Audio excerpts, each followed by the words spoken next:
Le plus grand dans le royaume des cieux. Les scandales. Matthieu chapitre 18. En ce moment, les disciples s'approchèrent de Jésus et dirent: Qui donc est le plus grand dans le royaume des cieux? Jésus, ayant appelé un petit enfant, le plaça au milieu d'eux et dit: Je vous le dis en vérité, si vous ne vous convertissez et si vous ne devenez comme les petits enfants, vous n'entrerez pas dans le royaume des cieux. C'est pourquoi quiconque se rendra humble comme ce petit enfant sera le plus grand dans le royaume des cieux.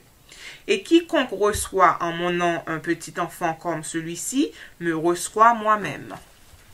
Mais si quelqu'un scandalisait un de ces petits qui croient en moi, il vaudrait mieux pour lui qu'on suspendît à son cou une meule de moulin et qu'on le jetât au fond de la mer.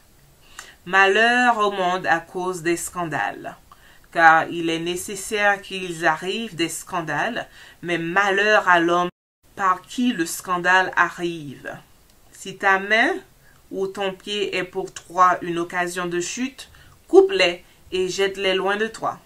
Mieux vaut pour toi entrer dans la vie boiteux ou manchot que d'avoir 2 pieds ou 2 mains et d'être jeté dans le feu éternel.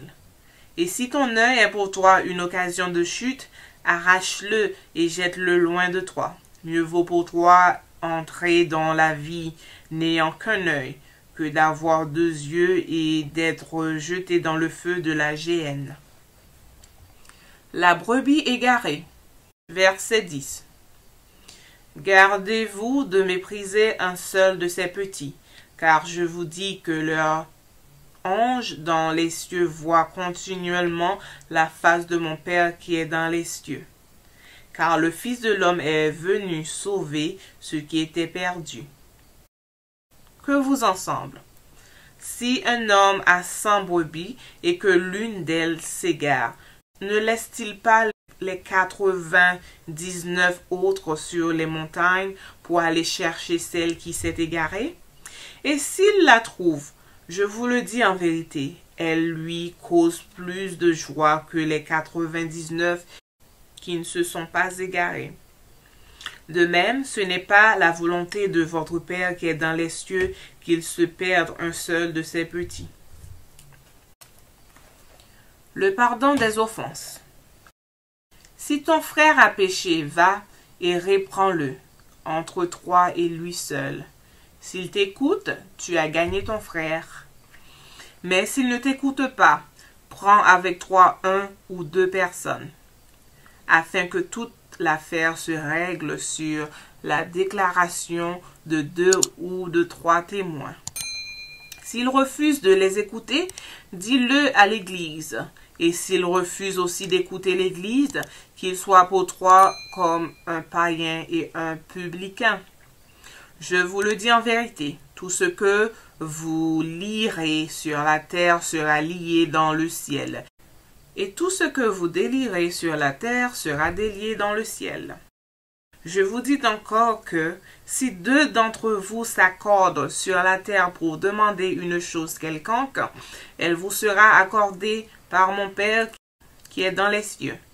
Car là où 2 ou 3 sont assemblés en mon nom, je suis au milieu d'eux. Parabole du serviteur impitoyable. Verset 21. Alors Pierre s'approcha de lui et dit: Seigneur, combien de fois pardonnerai-je à mon frère lorsqu'il péchera contre moi? Sera-ce jusqu'à 7 fois? Jésus lui dit: Je ne te dis pas jusqu'à 7 fois, mais jusqu'à 70 fois 7 fois. C'est pourquoi le royaume des cieux est semblable à un roi qui voulut faire rendre compte à ses serviteurs. Quand il se mit à compter, on lui emmena un qui devint 10 000 talents. Comme il n'avait pas de quoi payer, son maître ordonna qu'il fût vendu, lui, sa femme, ses enfants et tout ce qu'il avait, et que la dette fût acquittée. Le serviteur, se jetant à terre, se prosterna devant lui et dit: Seigneur, Aie patience envers moi, et je te paierai tout. » Ému de compassion, le maître de ce serviteur le laissa aller. Il lui remit la dette.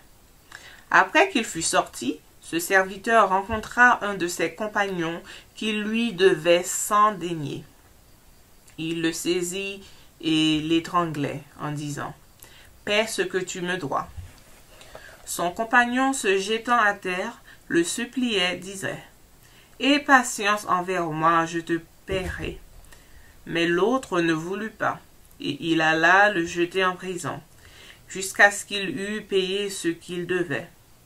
Ses compagnons, ayant vu ce qui était arrivé, furent profondément attristés, et ils allèrent raconter à leur maître tout ce qui s'était passé. Alors le maître fit appeler ce serviteur, et lui dit « Méchant serviteur, je t'avais remis en entier ta dette, parce que tu m'en avais supplié. Ne devais-tu pas aussi avoir pitié de ton compagnon, comme j'ai eu pitié de toi? » Et son maître, irrité, le livra au bourreau, jusqu'à ce qu'il eût payé tout ce qu'il devait.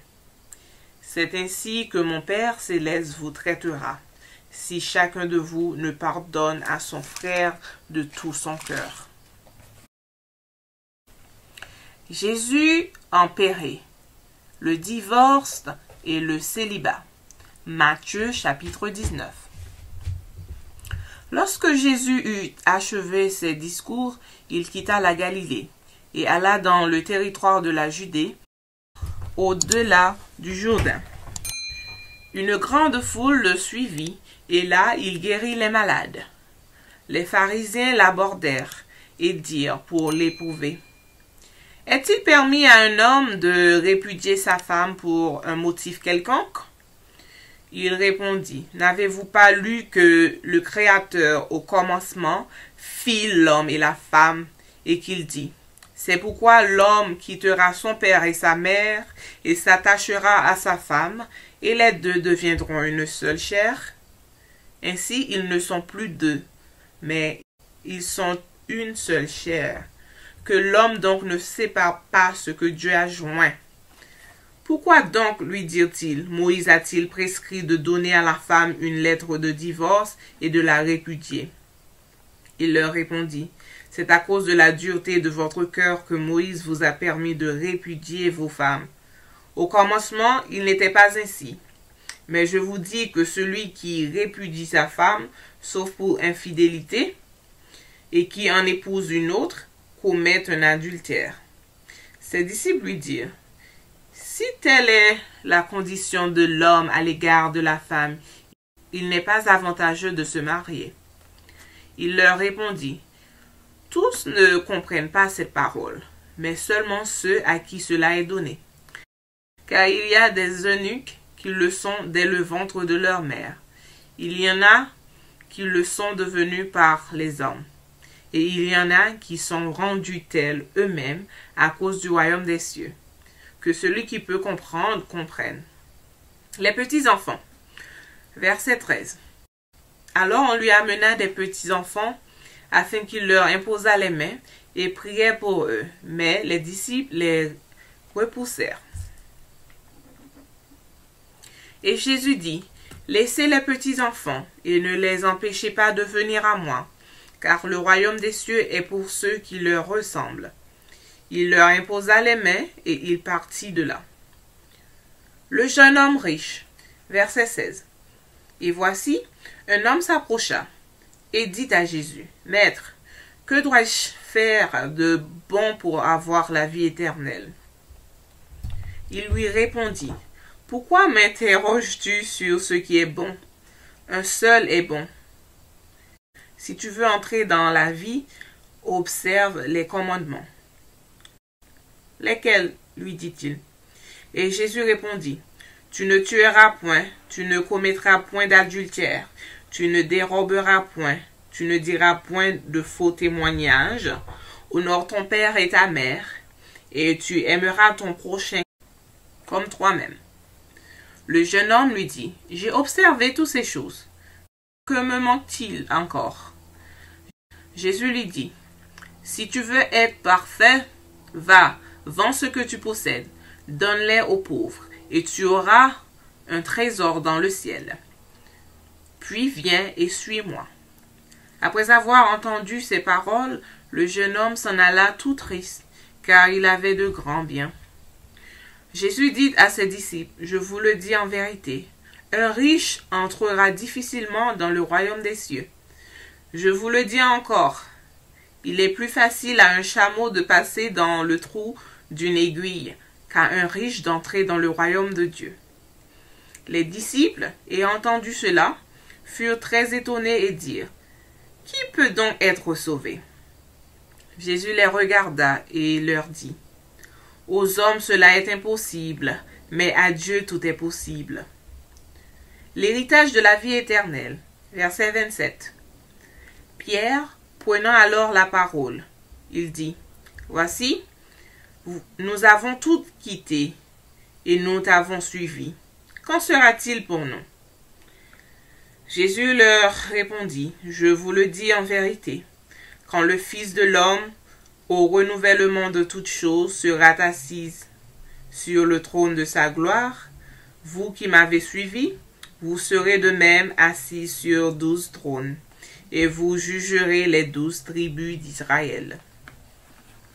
Et quiconque aura quitté à cause de mon nom ses frères, ou ses sœurs, ou son père, ou sa mère, ou sa femme, ou ses enfants, ou ses terres, ou ses maisons, recevra le centuple et héritera la vie éternelle.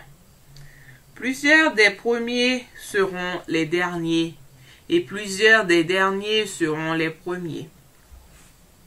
Parabole des ouvriers loués à différentes heures. Matthieu chapitre 20. Car le royaume des cieux est semblable à un maître de maison qui sortit dès le matin, afin de louer des ouvriers pour sa vigne. Il convint avec eux d'un denier par jour, et il les envoya à sa vigne. Il sortit vers la 3e heure, et il en vit d'autres qui étaient sur la place sans rien faire. Il leur dit, allez aussi à ma vigne, et je vous donnerai ce qui sera raisonnable. Et ils y allèrent. Il sortit de nouveau vers la 6e heure et vers la 9e, et il fit de même. Étant sorti vers la 11e heure, il en trouva d'autres qui étaient sur la place, et il leur dit, pourquoi vous tenez-vous ici toute la journée sans rien faire? Ils lui répondirent, c'est que personne ne nous a loués. Allez aussi à ma vigne, leur dit-il. Quand le soir fut venu, le maître de la vigne dit à son intendant, appelle les ouvriers et paie-leur le salaire, en allant des derniers aux premiers. Ceux de la 11e heure vinrent et reçurent chacun un denier. Les premiers vinrent ensuite, croyant recevoir davantage, mais ils reçurent aussi chacun un denier. En le recevant, ils murmurèrent contre le maître de la maison et dirent, ces derniers n'ont travaillé qu'une heure, et tu les traites à l'égard de nous, qui avons supporté la fatigue du jour et la chaleur. Il répondit à l'un d'eux, mon ami, je ne t'ai fait pas tort. N'es-tu pas convenu avec moi d'un denier? Prends ce qui te revient et va-t'en. Je veux donner à ce dernier autant qu'à toi. Ne m'est-il pas permis de faire de mon bien ce que je veux? Ou vois-tu de mauvais œil que je sois bon? Ainsi, les derniers seront les premiers, et les premiers seront les derniers. Jésus annonce sa mort et sa résurrection. Verset 17. Pendant que Jésus montait à Jérusalem, il prit à part les 12 disciples, et il leur dit en chemin, « Voici, nous montons à Jérusalem, et les fils de l'homme sera livré aux principaux sacrificateurs et aux scribes. Ils le condamneront à mort, et ils le livreront aux païens pour qu'ils se moquent de lui, et le battre de verge et le crucifie. Et le troisième jour, il ressuscitera. Demande des fils de Zébédée. Verset 20. Alors la mère des fils de Zébédée s'approcha de Jésus avec ses fils et se prosterna pour lui faire une demande. Il lui dit, « Que veux-tu? Ordonne, lui dit-elle, que mes deux fils, que voici, soient assis dans ton royaume, l'un à ta droite et l'autre à ta gauche. » Jésus répondit, « Vous ne savez ce que vous demandez. Pouvez-vous boire la coupe que je dois boire? » Nous le pouvons, dit-il. Et il leur répondit, « Il est vrai que vous boirez ma coupe, mais pour ce qui est d'être assise à ma droite et à ma gauche, cela ne dépend pas de moi, et ne sera donné qu'à ceux à qui mon Père l'a réservé. » Les 10 ayant entendu cela furent indignés contre les deux frères. Jésus les appela et dit, « Vous savez que les chefs des nations les tyrannisent et que les grands les asservissent. Il n'en sera pas de même au milieu de vous, mais quiconque veut être grand parmi vous, qu'il soit votre serviteur, et quiconque veut être le premier parmi vous, qu'il soit votre esclave. C'est ainsi que le Fils de l'homme est venu, non pour être servi, mais pour servir et donner sa vie comme la rançon de plusieurs. » Deux aveugles guéris à Jéricho. Verset 29. Lorsqu'ils sortirent de Jéricho, une grande foule suivit Jésus. Et voici deux aveugles assis au bord du chemin entendirent que Jésus passait et crièrent, « Aie pitié de nous, Seigneur, fils de David. » La foule les reprenait pour les faire taire, mais ils crièrent plus fort, « Aie pitié de nous, Seigneur, fils de David. » Jésus s'arrêta, les appela et dit, « Que voulez-vous que je vous fasse? » Ils lui dirent, « Seigneur, que nos yeux s'ouvrent. » Ému de compassion, Jésus toucha leurs yeux, et aussitôt ils recouvrèrent la vue et le suivirent. Entrée de Jésus à Jérusalem. Matthieu chapitre 21. Lorsqu'ils s'approchèrent de Jérusalem et qu'ils furent arrivés à Bethphagée, vers la montagne des Oliviers, Jésus envoya 2 disciples en leur disant, « Allez au village qui est devant vous. Vous trouverez aussitôt une ânesse attachée et un ânon avec elle. Détachez-les et amenez-les-moi. Si quelqu'un vous dit quelque chose, vous répondrez, le Seigneur en a besoin. » Et à l'instant, il les laissera aller. Or, ceci arriva afin que s'accomplît ce qui avait été annoncé par le prophète. Dites à la fille de Sion, « Voici, ton roi vient à toi, pleine de douceur, et montée sur un âne, sur un ânon, le petit d'une ânesse. » Les disciples allèrent et firent ce que Jésus leur avait ordonné. Ils amenèrent l'ânesse et l'ânon, mirent sur eux leurs vêtements, et le firent asseoir dessus. La plupart des gens de la foule étendirent leurs vêtements sur le chemin. D'autres coupèrent des branches d'arbres et jonchèrent la route.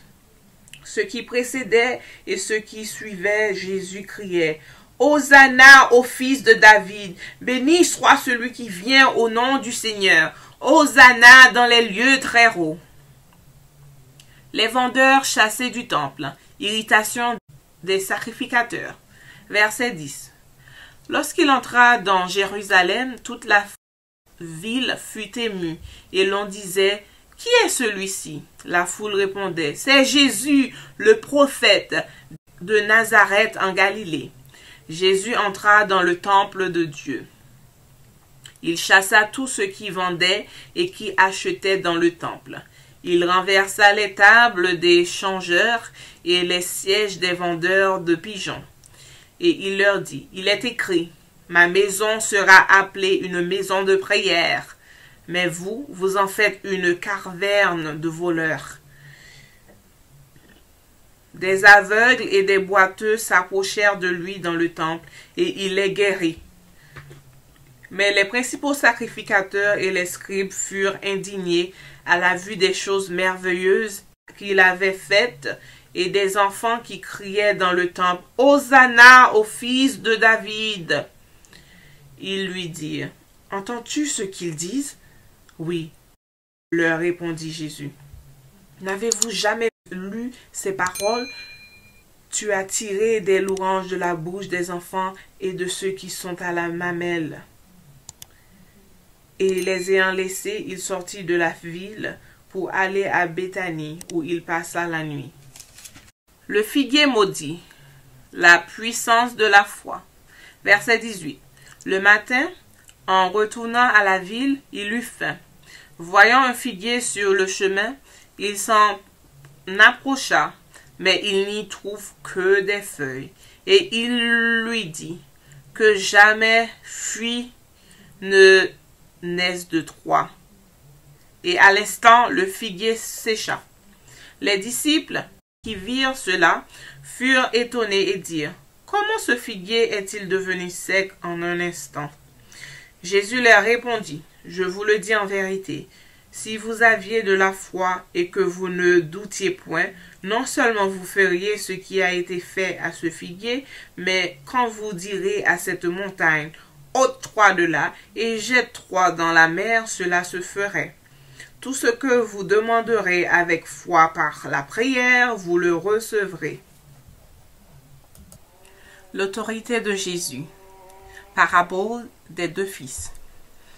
Verset 23.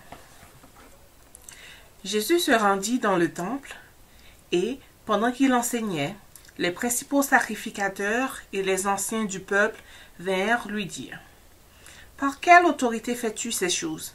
Et qui t'a donné cette autorité? » Jésus leur répondit, « Je vous adresserai aussi une question. Et si vous m'y répondez, je vous dirai par quelle autorité je fais ces choses. » Le baptême de Jean, d'où venait-il? Du ciel ou des hommes? Mais ils raisonnaient ainsi entre eux. Si nous répondons du ciel, il nous dira, pourquoi donc n'avez-vous pas cru en lui? Et si nous répondons des hommes, nous avons à craindre la foule, car tous tiennent Jean pour un prophète. Alors ils répondirent à Jésus, nous ne savons.